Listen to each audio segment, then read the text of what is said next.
يا الله، السلام عليكم ورحمة الله وبركاته. الرسالة الثانية.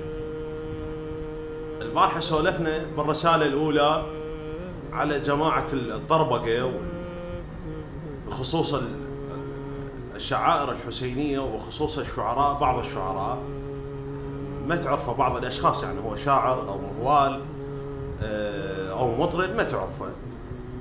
يعني البارحة أنا سولفت في هذا الموضوع الرسالة الأولى.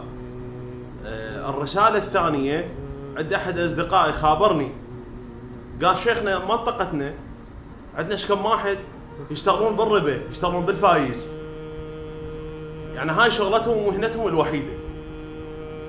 بأيام محرم يقول يطبخون ويوزعون وبالزيارة يروحون يمشي. هذول شنو حكمهم؟ شنو وضعيتهم؟ طبعا يعني لا يخفى على الجميع يعني قضية الربا وقضية الفايز اللي منتشرة بكل مناطقنا الشعبية على قدم وساق. ذولي أوجه لهم رسالة من خلال هذا المقطع ويا ريت توصلهم.